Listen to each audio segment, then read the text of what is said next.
We're live. Did somebody call the law? Put your shirt back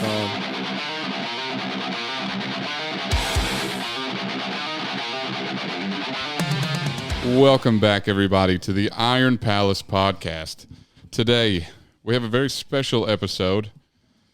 To introduce the co-host today, we have David, the Conflict Corbin.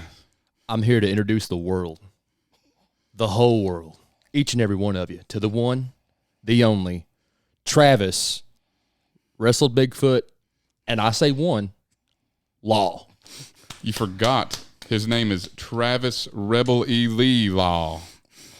Those in the know already know who he is, dog. And then to bring back our co-host that has been gone for a while, Holland, the Cades Cove Cougar, Millsap. All right. Yeah. Travis, you want to say hi to everybody? Hey, how's it going, everybody?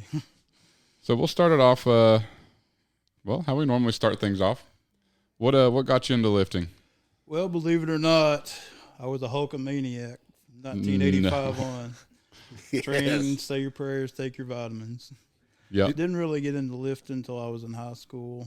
Didn't take it serious as I should. I really took it serious when I was about 19 or 20. Yeah. I've been doing it ever since. Did you have the Hulk Hogan workout kit? I did. I don't. Yes. Did you, Holland? Yes. The headband, dumbbells, Oh, yeah. the whole deal. Nice. I had probably every figure made. Still got them somewhere. How many shirts did you rip trying to be Hulk Hogan? I still do it personally, but. Well, not on purpose. I'm ashamed that I have to pre-cut it first, to get it started. Well, you don't have to say that. I mean, And I always felt like a loser when I had to pre-cut it. Oh, yeah. To you got that real thick cotton shirt right there at the and end. I'm like, stupid collar. Well, that kind of broke my heart, too, when I found out Hulk gimmicked his so they'd rip easier. Well, it made me feel better about myself, though, because I had to gimmick mine. Yep, especially whenever he'd rip it like right in the middle. Yeah. Like, I could never just put a hole here and just. Yeah. Yeah, and he had the best look. Early 86, before he went yellow and red, he had all white, American made on it. Didn't last, don't know why, but it was freaking awesome. So what about Hulk Hogan got you into working out, just like the bodybuilding aspect of stuff? Yeah, that, and it just, there was a lot.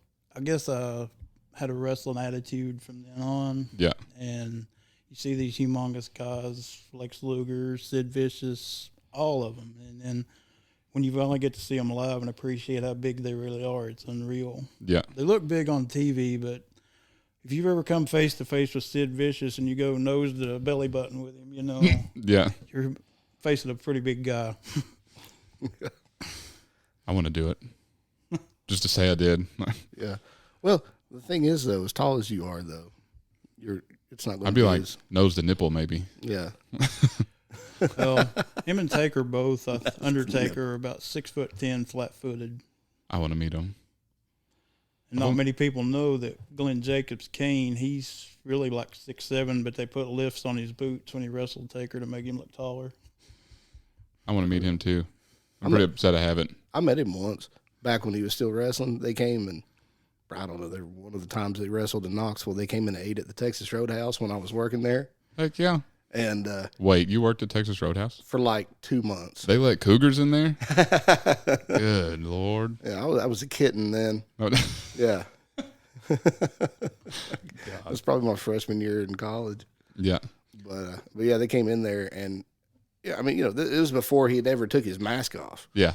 So nobody knew what he looked like, but we knew that WWE was in town, and then here comes this giant coming in, and we're like, that has to be Kane.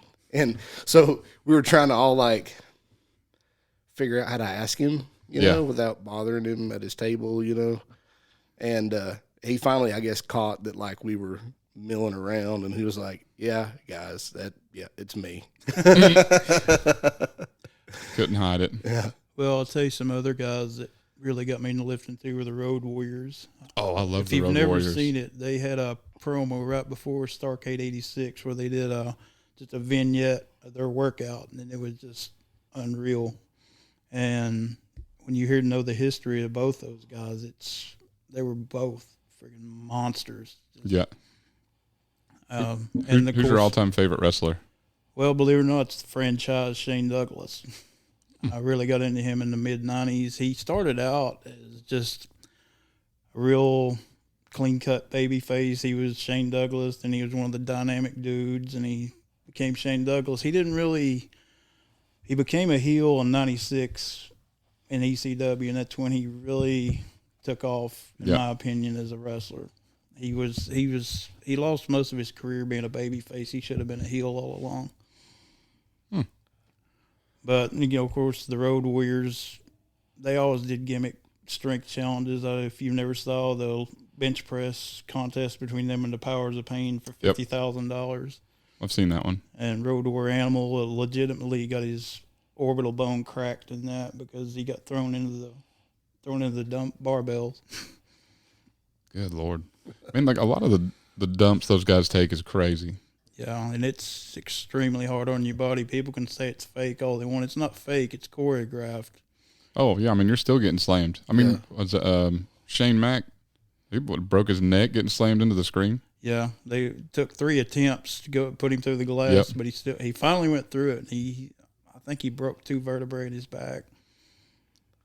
By far the worst I ever seen was Sid Vicious in 98, 99. For whatever reason, he thought he could jump off the top rope, and his shin bone just snapped clean in 2 on live TV. Jeez. I seen Conor McGregor do that too. Yeah. I saw Vince tear both of his quad muscles. Yeah. That is my favorite video, strictly because he did not break it, dude. Like, No, he stayed in character the whole time. snapped both quads, still slid in, just sat in the ground, cut the whole thing. Yeah. No stoppage, nothing. No, you. I was like, dude, baller. That's insane. Yeah, or one of the worst I've seen, whether it wasn't supposed to be a work, it was the barbed wire match between Terry Funk and Sabu. Sabu, for whatever reason, thought he could do one of his dives into the corner, and he ended up tearing his arm from here to here, 125 stitches. Oh, good Lord. And he was, if you've ever heard him talk about it, he was in so many barbed wire matches in Japan, he just quit going to the hospital. He would super glue all of his cuts up. I mean, if you've ever seen him in person, he just got scars from all over him. He paid the price, but he was a big star. See, I want to know if he has like the same outlook on it like Ronnie Coleman does. Like, my biggest regret in life is only squatting 800 2 times. Yeah. So he's going like, for that third rep. Yeah. Yeah. So he's like, yeah, my biggest regret is I only got this many scars, Yeah, it's a shame to see Ronnie Coleman in his condition now, knowing what he used to be. Yeah, but dude, he's still cool. I just seen him at the Arnold. Dude, he's still cool. Rolled right by me. Yeah. I was always a big fan of Ted Arcidi. Back in the 80s, he was the first one to bench 705 pounds. Yeah. Legitimately.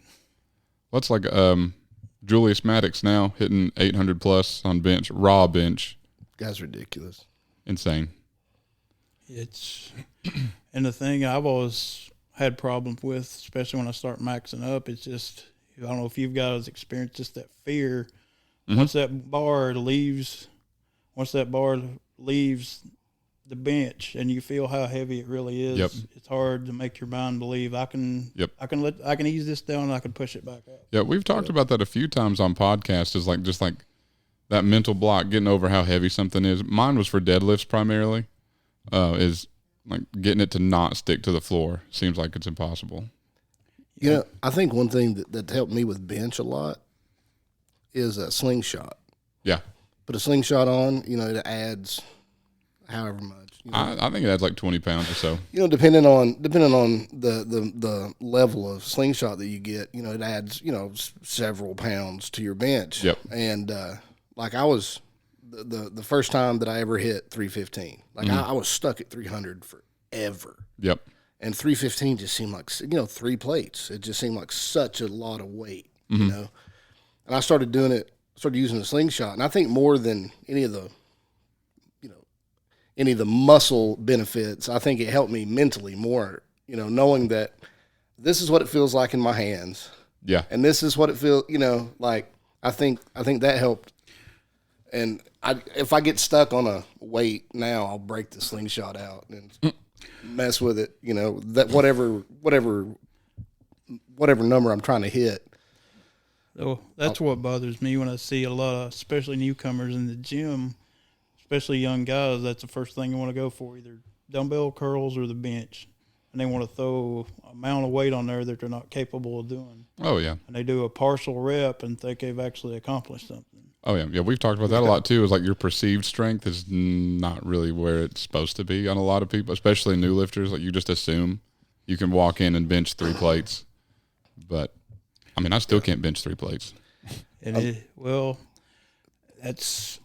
that was one thing I was thinking about. I was going to say is I think it's where a lot of people fail at weightlifting is you have to learn a lot of patience. Yep. A lot of patience, and most people fail in the first year because if you don't see, a lot of people have the mentality if they don't see results overnight, well, I'm done. Yep. I'm done. I'm tired of being sore. I don't want to do this anymore. Oh yeah. So do you have a coach or you self-train? I had a best friend right after high school. He helped me get into it a lot. Mm-hmm. He gave me the basic workout that I still do. I've tweaked it here and there based on my size, based on how strong I am or how I need to adjust. But for the most part, I always train on my own. It's a big release for me, and no matter how bad my day is, I go to the gym, I put my earphones in, crank my music up. I'm zoned out for an hour, and I feel 100% better. Yep. So you go more bodybuilding, powerlifting? Where do you lean more towards? Well, it sounds stupid, but probably a combination of both. It's not stupid. Power building is a real thing. I'd rather be big. Everybody wants to be cut, of course, but when you have to work on the 6-pack abs and the cuts, you have to live that 24 hours a day. Oh yeah. If you have a full-time job where you have to watch every single thing you eat, every single thing you do, constant cardio, constant drinking water, it's almost impossible. Yep. Who was the strong man? I forgot his name, but he said abs are a sign you're not eating enough. Yeah. Yeah. That's one thing that always bothered me. These guys brag about they got a 6-pack ab. Well, you weigh 135 pounds. Yep. I know girls that are bigger than you. Yeah, I mean, having a 6-pack is just a lack of body fat. Yeah. You know? And that's one thing I had to learn too is I don't know if it defeated other people like it defeated me sometimes because I've always bought the bodybuilding magazines and you see these guys and they're jacked, they're huge. But you have to remember what I had to learn is they don't look like that year round. No. Yeah. They look like that during show season. They may look like power lifters the rest of the year. Mm-hmm. And they dehydrate themselves. They cut down right before Yeah, most of them look like Paddy Pimblett before he goes to a fight. Yeah, there's one guy, he's a new bodybuilder. I can't quote his name to you, but they show him during the off season. The guy looks like he's never touched a weight in his life. Oh, yeah. I mean, very few people are Chris Bumstead, like just even during off season, just dumb shredded. And a lot of these professionals, too, they have sponsors that, cover their living expenses, cover their gym memberships. So that's all they have to do. I mean. Yeah, that makes a huge difference whenever you're not working a full-time job. Yeah, because that's one thing, I don't try not to listen to people's criticism, but I've had people say, well, why don't you look like him? I have a work job. I work 60 hours a week. That guy works at GNC. It's all about goals. It's where are you wanting to be? Like, are you wanting to look like that guy? I mean, anybody could, to some degree, look like a bodybuilder. It just depends. What are you wanting to do? Yeah, but once you get to that level, can you maintain it? True. I mean, yeah, you can get shredded. You can be 250, shredded down, be show ready, but can you maintain that all year long? 90% of people can't. I can't even make it to show ready. I, for one, cannot. No. I mean, I'd much rather look like I can just rip your head off. Yep. I'm with you. I like to be somewhere in the middle. I don't want to be shredded, but I don't want to be like I say I like to be big and have some definition, but still be able to live a normal life. If I want to go eat a Pizza Hut, I can do it. Yep.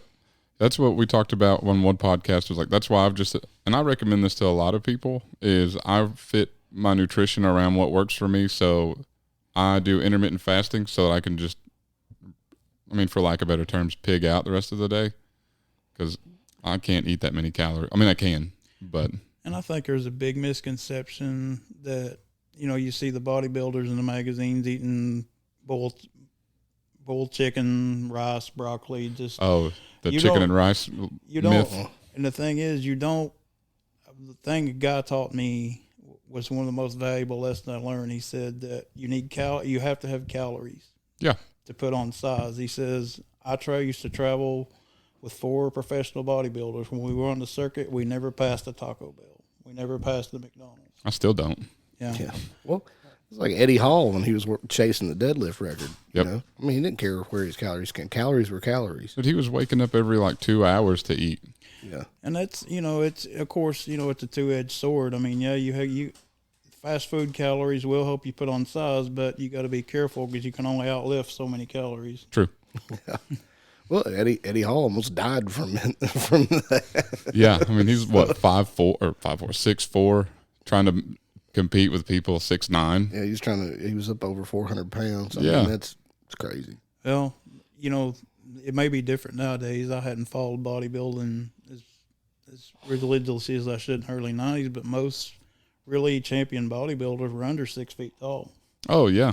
Well, that's what we talked about. One with my cousin actually was a lot of the bodybuilders you meet, they look huge on TV, but it's kind of different than what you're saying with the WWE is whenever you meet them in person, they're relatively small. Yeah. I mean, they're cut, they got a lot of muscle mass, but just overall size is pretty small.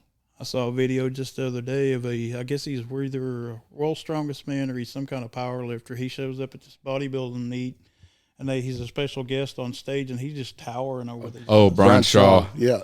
Yeah, that's Brian Shaw with 2, I think they're I think it's the class or the 212 division in bodybuilding. He's just 4-time world record or world's strongest man. Yeah.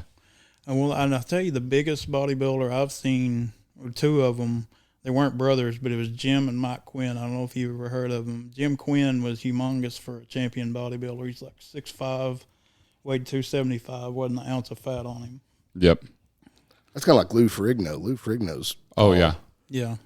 I met him one time at an Arnold years ago, and That'd I was be sweet. like, Lou still got it. I mean, Oh, yeah.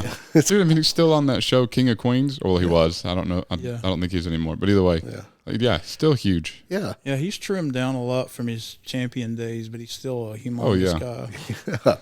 So one question that I like to ask all of our guests at one point or another, and it is, what's your favorite PR or feat of strength you've accomplished? It can be anything. Just last Friday, for the first time in quite a while, because I don't like to defeat myself by maxing out. I did 365 on the bench. Heck yeah. Well, yeah, we shared that video. Yeah, dude, that was pretty I'm going to sweet. attempt 400 in a couple of weeks. I'm going to work on it a little bit, and I'll be glad to send you the video of that. Heck yeah. Based off that 365 video, you're pretty close. I mean, it was moving good. Yeah. I watched it. Yeah, it's like I say, I have a different mentality than a lot of people, but a lot of people like to max out all the time, but sometimes it gets to be a mental block for me because I think, well, I can do this, and if I fail, it kind of sets me back mentally. Yeah. And I feel like I'm starting over. But you gotta let that not get to you. Oh, yeah, I agree. So what is your training split? What do you usually hit through the week? I do 3 days a week. My first workout is usually shoulders and biceps, and chest and triceps, which is my favorite, which I think chest day is everybody's favorite day. Not mine. And then legs and back. I try to spread it out. With the way my job is, I try to do my workouts around the weekend. Usually Friday, Sunday, I do 2 workouts if I can go during the week. Mm-hmm. It still falls within a week, but it's when I got the energy to go. And it's a tip it works for me. It may not work for everybody. I don't go straight in from the gym from work. I learned it's best for me. I go home, I take a shower. It kind of wakes me up from work. Yep. And I'm ready to go. Okay, so you a pre-workout energy drink, Au Natural. What do you like? I do I cannot quote the name, the Mountain Dew energy drinks. Energy drinks. They got a bunch of different flavors. I chugged one of them right before. Oh, I know which one you're talking about. Yeah, those are pretty good. I do like those. Yeah, they don't seem to give you the shakes or anything. They just give you a good enough buzz to get through your workout. Because there's other energy drinks I've drank. If it starts affecting my sleep, it gets me all jittery, gets me hyper. I've got a shelf at home that's just like my pharmaceutical area. It's just all my pre-workouts, and I've got like max stem, moderate stem, no stem, just depending on when I'm going. I'll double scoop the no stem if I'm trying to go to bed in a little bit, but well, I try to not use too much caffeine. I'd rather do it on my own. I'd rather be motivated to do it myself. Yep. But sometimes you need that extra little boost. Yeah, I wish I could be like that, but a lot of times I need that little kick to get out the door. Yeah, because if I go home and sit down or try to take a shower, I'm at home. I will not leave. Yeah, I've always said, and I tell people that. What few people ask me for advice, the hardest thing you will ever do if you're going to work out is walk through the front door of the gym. I agree. Yeah. Because it's much easier. You say, well, I'm not going to go today. I'm tired. I'm just going to go home and lay down, which is fine. There's nothing wrong with taking a day off. But what is the problem is when, I'm just going to take another day off. And take another day off. Yep. And that one turns into 2 and 2 turns into 4. I've been there. And then whenever you do finally go back, it's so much worse. It is horrible. No matter how bad I feel 100 times worse if I don't go to the gym. Yep. Just that endorphin rush makes a world of difference. Oh, yeah. Like any time that I've thought I don't want to go, but then make myself go, immediately after I'm really just glad I did something. I mean, there's even been days I just go on walks as opposed to going to the gym. And even doing that makes me feel 1,000 times better. I mean, thing is, weightlifting isn't for everybody. I try to encourage people to do something. I mean, just a good brisk walk. Yep. I've told people, you don't have to be a hardcore power lifter. You don't have to do this. I mean, but I see a lot of, especially guys I work with that are either younger than me or mid-50s, not nowhere near retirement, and they just have a horrible quality of life because their body's just breaking down on them because it's just like a car. If you don't do the right maintenance, it's going to break down. Yep. Speaking of maintenance, what do you do for recovery? I don't really do anything elaborate for recovery. I just try, as soon as I get home from my workout, I just try to chill out, eat, just relax. I usually end up having to go to work the next day, but... So you don't get into like the ice baths or massages, nothing like that? No, nothing like that. I just try to, I got my normal routine I do. I just usually try to deal with the soreness and just work my way through it. I mean, it's definitely a cheaper way than what I'm doing. When you power lift like I do, I mean, my legs will normally be sore for about 4 days. Yep. Chest, 2 to 3 days, depending on how hard I hit it. Yep. The only workout, I mean, it's gotten better. I do get some soreness in my shoulders and biceps because I've gotten better on my technique and really stepped up on the weight. But that's another thing people will brag about. Well, I went and worked out. I feel great. I'm not sore or anything. Well, I don't think you worked out. I agree to a point. There are those days but it's not just for like a random person. It's if you're doing a deload day or deload week, then not necessarily are you not putting in enough work, but that should be at specific times. Yeah. Not just like a random guy goes to the gym one time, is like, man, I feel fantastic today. No, that's like if you've been lifting 95% for the last 2 weeks, and you take a break. Yeah. Yeah, I've seen so many people come and go at my gym. They come in, they're all fired up about it. They're all excited about it. Mm-hmm. And then they start feeling sore. And then instead of having to go on the lake, they're coming to the gym and they don't like that. And that's another thing that defeats a lot of people, especially if you're going to really be hardcore into it. You're going to sacrifice a lot. Mm-hmm. I mean, while your friends are out drinking beer, or while your friends are at the lake, you're going to be in the gym. Yep. I mean, you still have to have a life, of course, but you're gonna sacrifice sometimes. Yep. Well, how did Blake put it in that episode? He said, "So the world tends to make it too easy on you. So if you don't put the hardship on yourself, then nothing else is going to." And the thing is, people in general, they're always looking for a shortcut.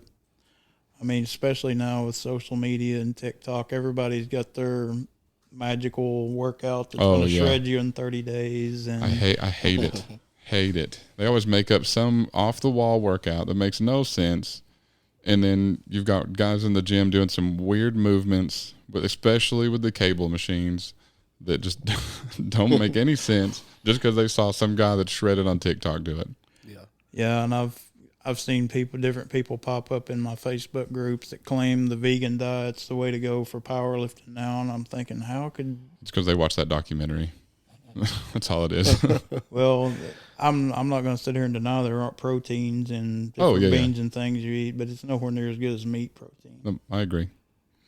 And if that's what it takes, I'm just going to do without. Yeah. But I mean, how many top bodybuilders are vegan? Maybe say top 20 in the world. I don't know of any. None of them. I know there's a strong man that claims to be all vegan, but I mean, you don't see him in any of the world's strongest man competitions. Yeah, where's he ranked? Exactly my point. I mean, 50th. I think he has a world record, but it's for like the yoke carry for distance. Not one that anyone's particularly concerned about. Yeah. It may be. Yeah, his world record may be like mine, Yeah, it's there. Just not many people know about It's it. a world record. Only 7 people have attempted it, though, but Doesn't matter. Hey, I had a world record in the Husafell Stone Carry for 15 minutes. and it was awesome. It was. Well, I had the bench press record at my gym for all of about 4 days, and the guy I beat, he got all ticked off, and him and his buddy did a team lift and broke my bench record. And now you just got to go break it again. Yeah, so he doesn't even show up anymore. So Easy. Got him. Got him. If you're not going to the gym, take the record off. I mean, we tried to be civil about it, but I was like, well, I thought if you were going to have the record on the wall, you're supposed to use a spotter. One of the gym managers is supposed to be your spotter. Yeah. I mean, well, how and his buddy's hands were on the bar the whole way. So. Oh, cheater, calling it. Yeah. If whoever works at his gym hears this, take the record down. Take it down now. Well, I think people were getting offended or upset because they took the board down completely. Put the board back up, take the record down, put Travis's back up there. Yeah. I don't know if they're listening to this or not, but if they are, problem solved, Travis. Yeah. Problem solved. Well, I'm just happy to do it for myself. I mean, it was a big mental block for me to get that 365 up because I'd stayed away from it for so long, just stuck with my regular workout. Yep. But you got to step out of your comfort zone sometimes just to see what you can accomplish. I mean, if you never step out and try it, where you know where you're at, it's worth. I mean, that's the whole reason we're into this. Whether it be bodybuilding, whether it be powerlifting, any form of CrossFit, at some point you got to test it. Yeah. Whether that be a 10 rep max, 1 rep max, however you want it to be. Well, anybody who makes an effort's doing better than 90% of the people in the world. Yeah, I think Joe Rogan on his podcast had said that like everyone's got their goals, and it always feels amazing to hit your goals, but nothing quite feels the same as accomplishing a physical goal. Like, I mean, like if you break a speed run record on a video game, yeah, that feels great. I'm not taking that away from people, but like, well, in our world, for example, you have that whenever you hit 400, that's going to feel like just so much better moving 400 pounds than if you beat a game really fast. Yeah. I mean, because like doing this is just different than like you go have 400 pounds over your face. It always kills me, the guys that are walking around with the gut hanging over their belt and say, well, I benched 225 in high school. I bet you if I work out, I could be back in shape in a couple weeks. Now, I've said it before. I've only seen one person do that and prove it. And that's, I mean, I think you know Alan at work. Yeah. Yeah, he's like that. Like he literally said one time, I think I haven't worked out in like years, but I bet I could squat 500. And he did. I was like, hey man, I got no words. Or you get the people that, well, I would work out, but I don't want to get bulky. I'm like, well, I don't think you got any, you're in any danger of that. I had a guy one time, he was already kind of odd, but he walked up to me while I was at break and he said, hey, can you, what do you recommend I do? I don't want to like bulk, but I just want to maintain. I said, just keep doing what you're doing. You seem to be maintaining pretty well on your own. Yeah, I a lot of people don't ask me for advice at the gym, but I mean, it's always kind of a compliment when people do, but it's just, after you got to tell people what works for me may not work for you. Oh yeah. I always preface every bit of information I have is that, and also with, I just research my own information. So don't take anything like I'm a doctor, because I'm not. And going back, like I said, to the bodybuilding magazines, they always had the article on the front that build huge arms in 3 weeks, but pretty much all they gave you was a basic workout. Oh, I mean, that's just a sell. Yeah. I mean, everybody knows that. Yeah, most bodybuilding magazines, I mean, they're entertaining, but you go start looking through them, 90% of it's advertisement. Yep. What's your favorite compliment you can get, whether it be in the gym, outside the gym, anywhere? It's kind of odd, but when you go to get your blood pressure checked, they can't use the normal size wrap. I haven't made it that far yet, but I imagine that would feel pretty good. Yeah, it was a major compliment when that nurse, she wrapped my arm twice, and she said, for some reason, this isn't working. Then, did you like just the little, and like while she's not looking, just. Then of course I got the question earlier, what are you doing to do that? Well, I just work out. Are you taking any kind of steroids or anything?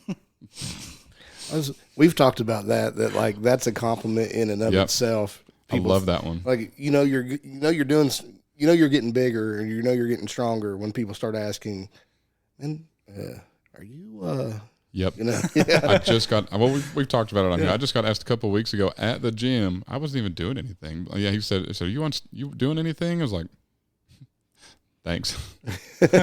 No, but thanks. Well, and I don't know how you guys feel about it, but a lot of people have a negative opinion of women that are bodybuilders. I think most of them are absolutely gorgeous.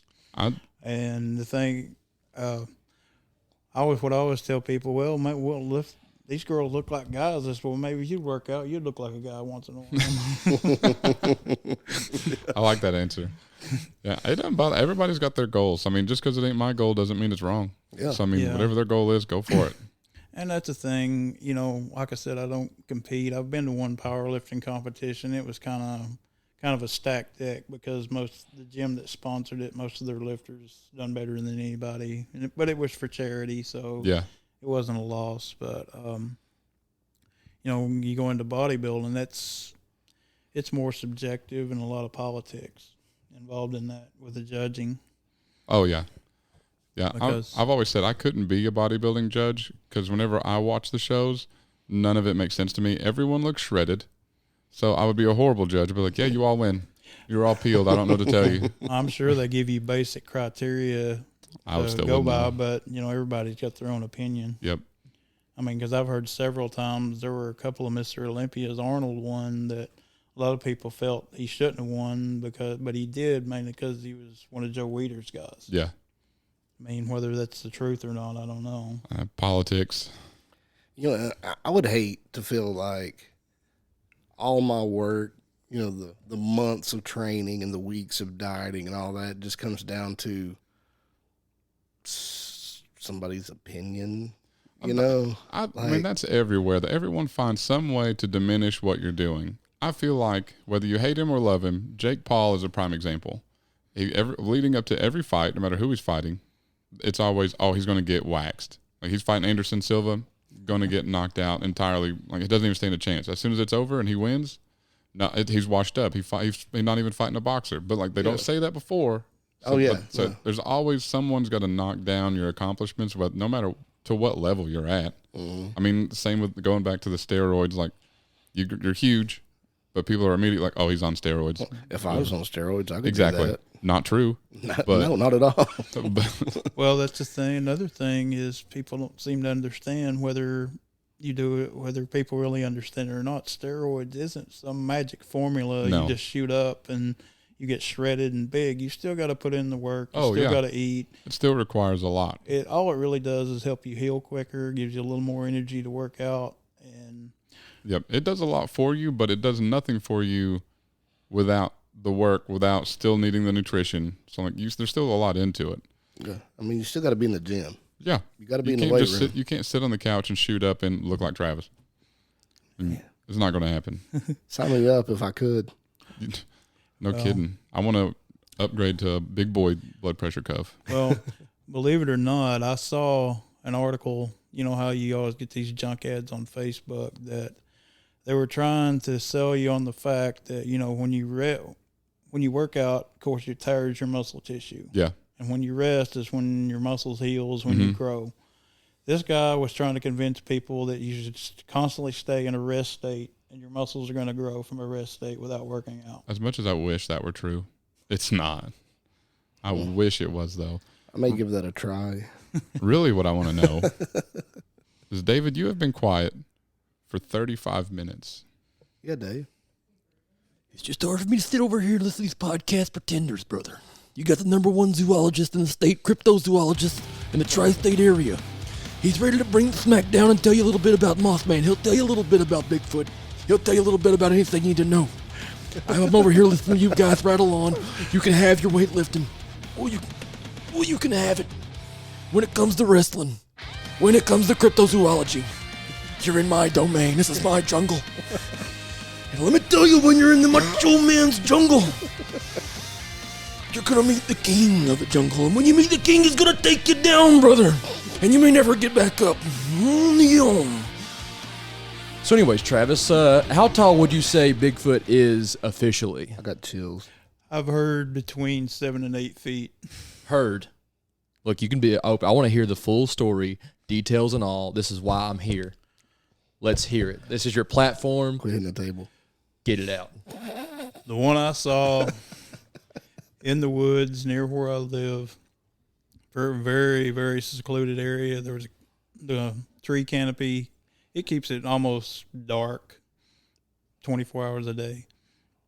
And whatever this thing was, it came out of the woods, looked about 8 feet tall, covered in hair from head to toe. Took one look at me, kept going. That could have been me. He I'm covered in hair. He is covered in hair. Not this much. All right. Did it make any noises? No. Did you hear any tree knocks before? Because I know that's a thing. Apparently, they knock trees to communicate. Well, I heard some rustling in the bushes, and I thought it was maybe a deer or something like that. It was about 100 yards away from me. So he's kind of light on his feet. Yeah. The guy was he pretty quick? Did you see him leave? Like, how fast was he moving? Not very fast. He just walked away. Really? So just unfair. Do you think he saw you?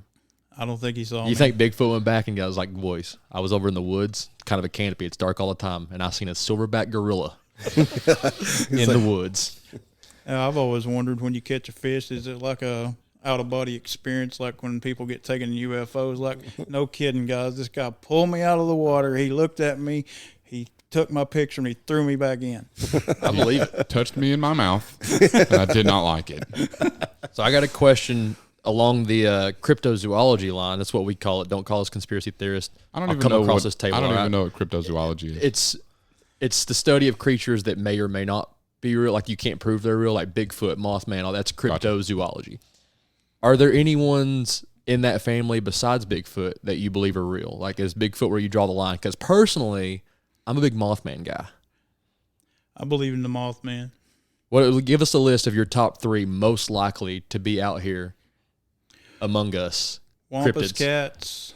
Whoa, wait a minute. Wampus cat. What is that? If you'd watch Mountain Monsters, you guys would know. You're behind. All right, let's get it together. Well, according Prepare to for the the interview, legend, boys. it's about the size of a normal house cat, but it walks on its hind feet. They're Sounds pretty like, wild. sounds like my cat. And the Indians always said if you looked one in the eye, you would go crazy. That's my cat for sure. She's 25 pounds. How you feel about Chupacabra? Chupacabras, they're mainly out of Texas and Mexico. The real one? I haven't seen one, but I'm pretty sure they're around. I think so too. Like, I can't argue it. so do you think, like, Bigfoot, how common do you think they are? Do you think there's a boatload of them and they're really good at hiding? Or do you think there's just a few for every few square hectares? I think they migrate during the year. They see them different parts of the country at different times of year. I've heard that theory before on Mountain Monsters, actually. They were hunting one in Ohio, and they heard the call from one out east, because they all have individual calls, boys. I don't know if you know this, but regional Bigfoot have different vernaculars. I mean, if you guys would study cryptozoology like the rest of us, you'd know. Well, in Ohio, they're called the grass man because they supposedly the build Ohio these, grass man. They supposedly build these grass mounds to live in. And which one? Where's the Yahoo from? There's another one called the Yahoo from like West Virginia or something like that. Yeah, and then they call them. I forget what they call them in Louisiana. People seen them swimming in the swamp like a man. Oh yeah, what is that one? I can't remember. He's got a cool name too. Yeah, there's not just one Bigfoot. Sorry, I'm excited. I'm excited about very Bigfoot. tappy dog. over here. Well, you got Wookalars too. Now what is that? Whoa. You're using I've not even heard that one. Me neither. It's similar to Bigfoot, except it has a head like a wild boar. Sorry, my headphones are getting against my title over here. I'm sorry for the interruption. How did you keep this all together for 35 minutes? Dude, I was champing at the bit this entire time just to bust out this belt. I'm nobody can tell me nothing right now. I'm on top of the world. For people that are audio only right now, David is wearing an FTW belt That I've earned with Pit Vipers on and a cutoff T-shirt. Like, you legitimately can't tell him anything right now. the crop. The whole time before we started, it was nonstop, just like that. That's why I don't know how he was quiet for 35 minutes. Dude, I've been over here Bigfoot on the brain. I got Bigfoot brain, dog. You get quiet, you get Bigfoot brain. You focus, you self-reflect. I'm really still not convinced it wasn't David walking around the woods, though. Oh, I mean, I know Very well could have been. you're seeing him now, and you say he has less hair, but like he did just shave his back for our last video. So I mean, do that. So I mean, Well, still, I don't know if there's a very famous legend of, I don't know if he was a Bigfoot hunter, but he claims he was kidnapped by a family of Bigfoots. They held him for a couple of days in a cave, and he took out his can of snuff. Well, the father Bigfoot, or the whatever the head of the clan, he grabbed it from him, ate the whole can of snuff, and he got sick. And in the disturbance, he got away. Copenhagen Long Cut Straight, not a sponsor. snuff save lives. Could be a sponsor.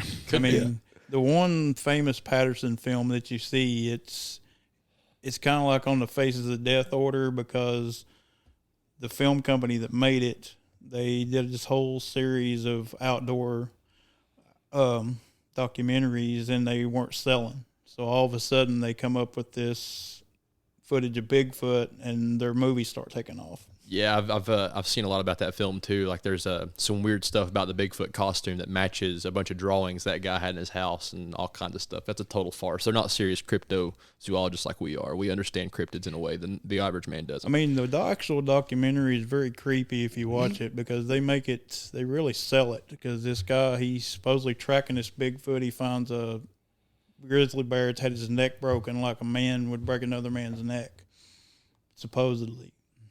Disprove that, skeptics. Balls in your court. I can't disprove anything we're saying. So I don't know. Yeah. I think one of the best proofs or best things for the existence is Les Stroud started believing. You know, when the Survivor Man Les Stroud. Oh yeah. Yeah. He went from doing like just straight up survival shows to hunting for Bigfoot shows. Something changed his. Well, it's kind of hard to discount when you had different Indian tribes all over the country that didn't really communicate with each other, and they have the same basic description, the same legend. Do you give any merit to the theory that these Bigfoot are just Gigantopithecus that haven't went extinct? You made that word up. Google it. It's a giant ape. Yeah, it's like a big orangutan. I swear. How is it every time y'all say some weird name, I'm the only one that doesn't know it? Read a book. Because we're in that cryptid game, dog. Got that dog in me, son. Well, I mean, if you've ever seen, Dog. Got that dog in me. I mean, you go out west and see some of the wilderness out there. I mean, even the Smoky Mountains up here. I mean, there could be anything in those mountains. I mean, you never know. This is true. I'm a believer. I mean, there's a Cades Cove cougar running around those mountains. Speaking of which, I think we need to take a quick break for our ad. Oh, To you, Holland. yes. Our ad from our amazing. Sell me some hot sauce, brother. Yeah. So, Second Chance Honey Hot Sauce. It's founded by a stage 4 cancer survivor who's trying to give back. All the proceeds from the sales go directly to assist cancer warriors and also for cancer research.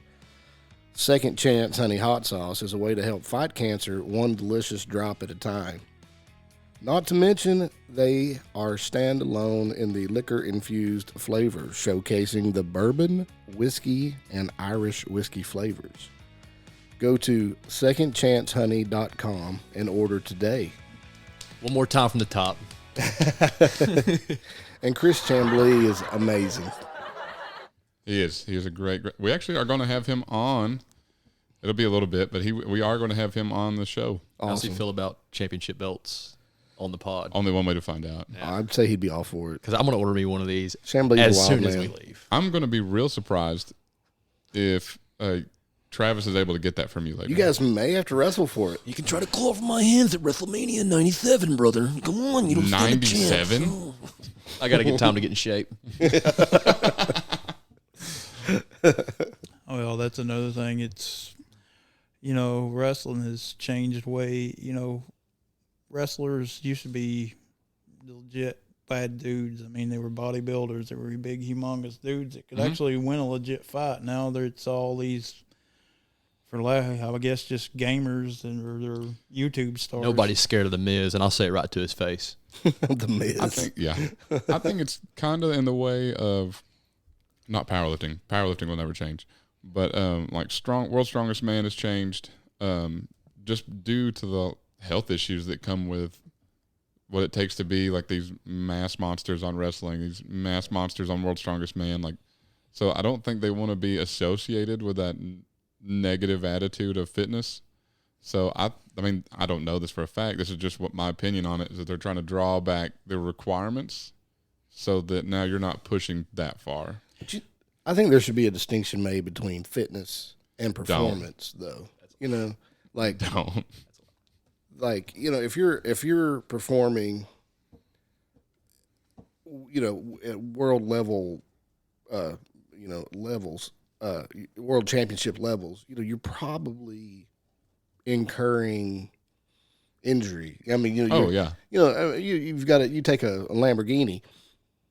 You drive it at 200 miles an hour every time you're in it. It's not going to run nearly as long as if you're running it at normal highway speeds every time. Yeah, you yeah. know? So I think the performance, you know, I think fitness or health suffers for performance. Well, in some cases. that's one thing. Another, you know, it's wrestling has gotten geared more towards high flying and these stunt moves. True. Yeah. And they're really shortening the careers because you're seeing a whole lot more injuries than you used to. Yeah. I want to know your opinion on Logan Paul in the WWE. I don't know a lot about him. He's better than most of the guys I've seen in there. I agree. I was actually surprised. Whenever he started it, I was like, oh, great, here we go. One other place I've got to see him. Well, But I try not to even watch AEW. I get the still pictures and I get joke videos, but just they will hire anybody. If you've had a YouTube video that's viral, they will put you in the ring whether you're capable or Superhuman. not. Superhuman. You guys seen him? oh, is he on AEW now? He's on AEW No way. But that reminds me of something I wanted to get off my chest before we finish this podcast. I'm going to take it to a serious tip, boys. Mr. McMahon, if you're watching, what you've been missing is a real good heel. I'm just dumb and talkative enough to be that heel. Please, give me a shot. Give him a shot. I think we'd make a sick 4-way tag match against somebody. Oh, yeah. Yeah, did you see the guy they hired that flips the pizza dough the whole match? Yeah. Okay, where have I been? I haven't heard of any of this. This Dude, guy, I'll knock him out Read a and book. become the pepperoni poppy. Slide This right guy- in. the guy wrestles. He wrestles in tights, wrestling boots, an apron. The guy weighs like $120, and he's got a Mustache. He's got a full size pizza dough. He flips the entire Yeah. match. He'll throw it on their face sometime, distract them, and then like kick them, and then start spinning it again. It's incredible. It's almost as cool as the guy that puts his hands in his pockets. Travis, tell him about something he saw during COVID that I think he doesn't like it. I think it'd be one of the funniest matches I've ever seen. The The social distancing match. That was insane. They stayed 3 feet away from each other the entire match, and they were miming all the moves, and the other guy is selling them the whole match. Like one guy would like do his hands like that, and the other guy across the ring would flip. Dang. Have you seen the Joey Ryan spot where the guy grabs him by the crotch and he's Yeah. flipping him over? Yeah, Superhuman. I used did to be on that my too. move in college. Yeah. Well, believe it or not, the guy Joey Ryan, and why anybody would want when he makes personal appearances, you can grab his crotch for a picture. That was also my move in college. Yeah, I knew that one was coming. You guys are just lucky I was silent for the first 35 minutes. There was some wild ones that I kept down because I was being quiet. I don't know how you did it. I've never It's the heard power of the belt. in the entire time that we've been friends, I have not heard you be quiet. I for take my more job than as a 2 wrestling minutes. heel very seriously. Thank you. Apparently. I'll die for the gimmick, dog. Once again, I'll die got on that that hill. dog in me. Oh. Travis, give us a good. Oh gosh! Hide your wives. Got the dog. Hide your wives. Also, for those just listening, I'd like to point out that Travis Law has on one of the coolest tank tops I've ever seen. Big Papa Pumps on it, and it says the Genetic Freak. Yes. Big Papa Pump. Yeah. I will say he does not still got it. No, he's probably lost a good 70 pounds at least from Yeah. his prime. But man, when Big Papa Pump and Buff Bagwell were wrestling, yeah. Yep. What was unreal when he was all jacked up and weighed like 280, he could still do the Frankensteiner. I'll forever be a Stone Cold guy. Forever. I mean, you know you're a bad dude when you can wrestle wearing Magnum boots. By God. Not wrong. Like, my knees kill me, and I'm like, that's cool. One step closer to Stone Cold. I wear knee braces and jorts everywhere. That's nothing to me. I'll die for my art.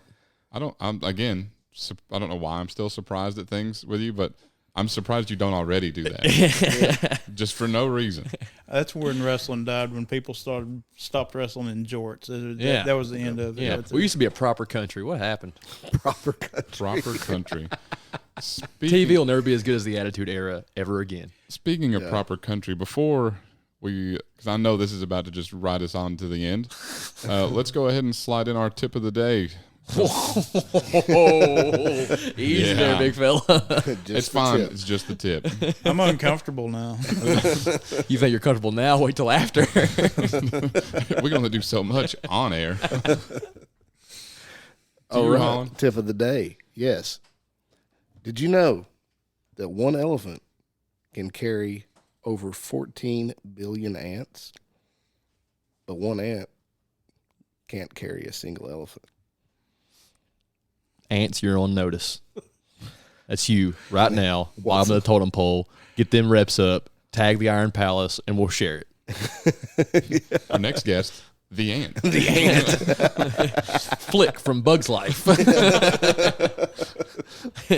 Was that his name? Yeah, give him a chance for rebuttal. I'm impressed.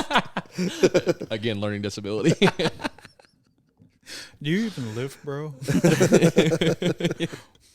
Travis, I'm going to hit the table for emphasis. Thank you so much for coming, dude. Glad to do it. I'll be glad to do it anytime. Oh, anytime, bro. Like I said, I don't think people at work get a chance to really realize how sharp and funny and awesome you are. You don't get enough credit. Thanks for coming. We really appreciate you, man. We hit the 400 bench. I'll definitely be coming back. Heck yeah, sounds Absolutely. good. Absolutely. Anything else anybody wants to add in closing here? There it Anybody is. wants out of this place, you're going to have to talk to Palace Security. And guess what? He's not in a good mood today. All right, I'm done. For the on-air stuff.